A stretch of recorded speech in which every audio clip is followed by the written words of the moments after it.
La pyramide de Bird ne sert plus à rien. Le caillou dans l'eau, il est pour toi. Pas moi, pas la pyramide.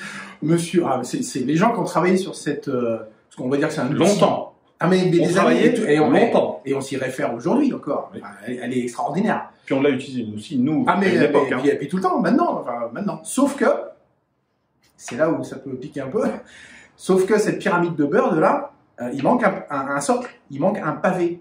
Et le pavé, alors on va vous donner tout de suite C'est le plus important. ce que c'est que ce pavé-là, c'est le plus important. C'est ce qu'on appelle des défaillances de réflexion.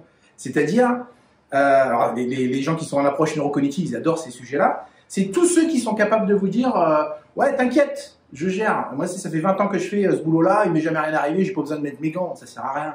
Ou le chef qui va vous dire oh non, mais c'est bon, les gars, c'est bon, je leur ai déjà donné leurs EPI, maintenant c'est à eux de le mettre. Voilà. Toutes ces, ça s'appelle des défaillances de réflexion, toutes ces façons, cet état d'esprit, cette façon de penser, elle emmène les personnes à s'autoriser à passer au cran qui est aujourd'hui assimilé comme le premier cran de la pyramide de Bird, c'est-à-dire les actes dangereux, les conditions de travail dangereuses.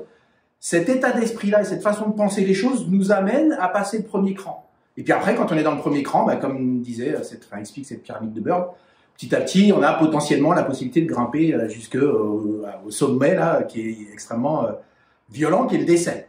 Mais la pyramide de Bird, il manque le socle d'en dessous, donc moi je vous invite vraiment... Le gros socle. Hein. Ah ben c'est un gros pavé, c'est le mindset. C'est un peu comme les pyramides égyptiennes. La pyramide de Bird, c'est la toute petite partie brillante en haut de la pyramide, et en fait on a juste oublié le gros morceau en dessous. Les 80% de la taille de la pyramide sont juste en dessous, qui sont le sujet que tu as. Et moi, on vous invite vraiment à travailler sur ce socle-là, parce que c'est là qu'il faut aller casser, transformer, aider à changer, accompagner pour que le mindset soit au bon endroit, bien positionné, dans le bon sens, parce que ça permet d'éviter de passer au cran du dessus.